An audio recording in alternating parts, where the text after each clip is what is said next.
Assalamualaikum warahmatullahi wabarakatuh. Assalamualaikum. Begini Bu, seperti yang tadi dijelaskan dalam kitab At-Tadrib bahwa pada dulu itu kaulnya imam itu hukumnya makruh. Nah, bagaimana hukumnya jika di dalam at-tahiyat? Nah, kita sebagai makmum itu cepat bacaannya itu. Contohnya seperti imam itu baru baca tahiyat itu baru. Nah, kita makmum itu udah nyampe sholawat dan sebagainya. Nah, mungkin karena satu imam itu bacaannya tidak terdengar oleh kita. Nah, terusan kita itu ingin membacakan sunnah Allahumma inni a'udzubika min adzabil qabr seperti itu. Nah, sedangkan imam itu tidak pernah membaca. Jadi tidak amalnya enak aktif bagi itu harus salah. Nah, itu hukumnya seperti apa? Nah, terus, ini biasa aku pernah mendengar bahwa jika ada makmum yang sendirian sesungguhnya di belakang, itu makmum yang sesungguhnya di depan itu harus mundur ke belakang. Apakah benar? Nah, terus kalau ada makmum yang lain lagi datang, kita harus maju lagi. Nah, terima kasih ya. Assalamualaikum warahmatullahi wabarakatuh.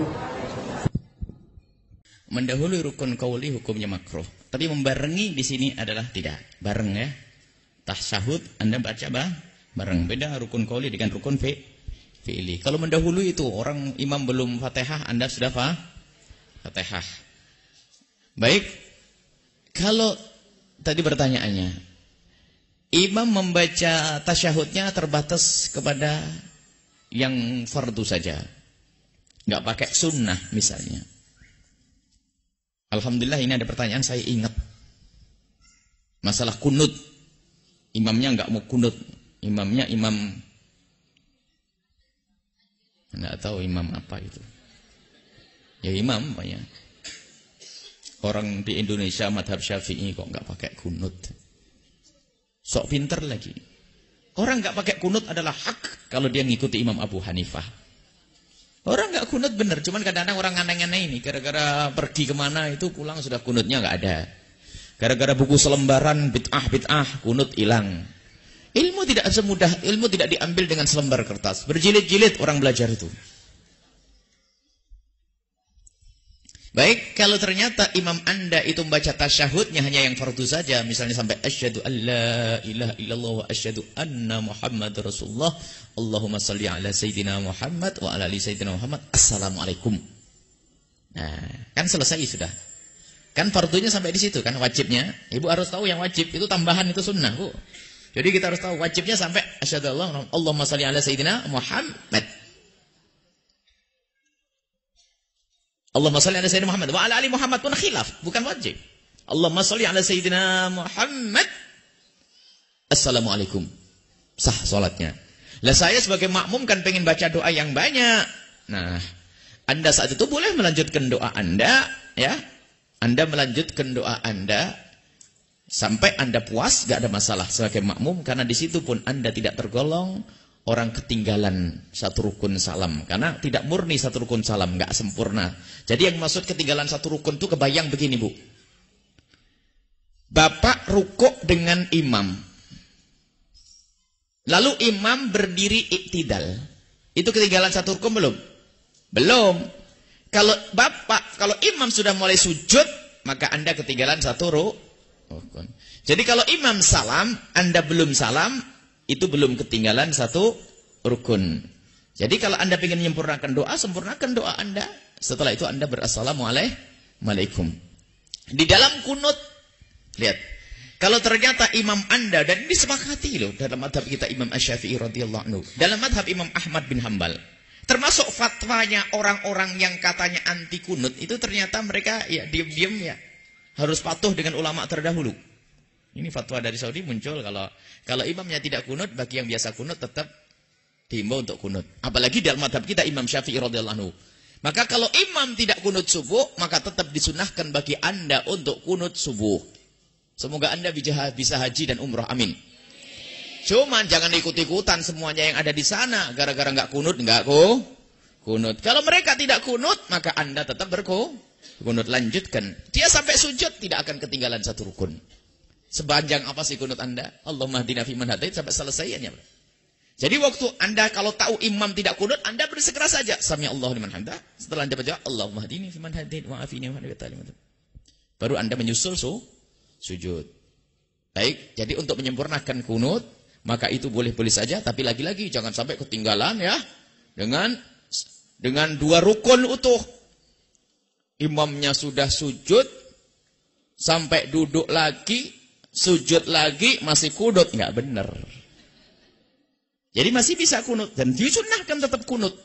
Cuman kadang ini nggak tahu ya. Sampai ustadznya pun kadang ragu, sampai Saudi itu sudah langsung ikut-ikutan nggak kok?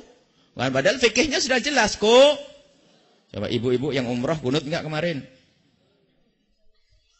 Ada yang kunut, yang enggak kunut. Nah, enggak boleh pakai enggak nanti. Karena kita biasa kita sunnah kok.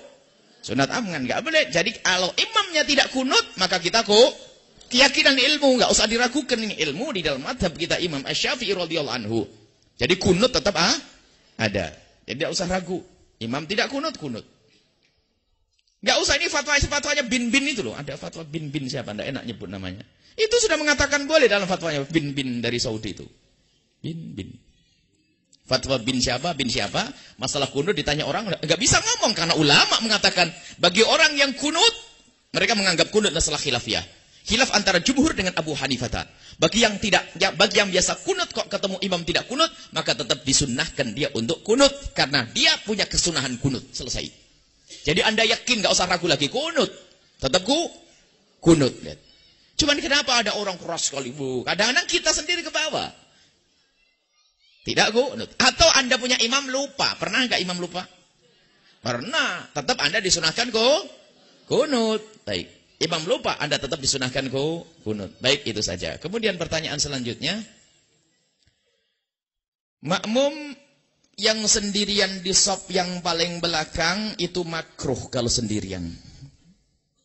Dan kemakruhannya menghilangkan pahalanya berjamaah. Dan benar apa yang Anda katakan bahwasanya kalau ada orang makmum di paling belakang, maka dihimbau dia untuk minta tolong dengan orang yang ada di depannya. Jadi ngambil, makanya shaf itu harus diatur tata yang benar. Permasalahannya kalau kita urusan sama orang nggak pernah ngaji. Anda sholat sendirian di shaf paling belakang, maka Anda disunnahkan untuk memberitahu orang yang di depan Anda, ngasih tahu agar mundur.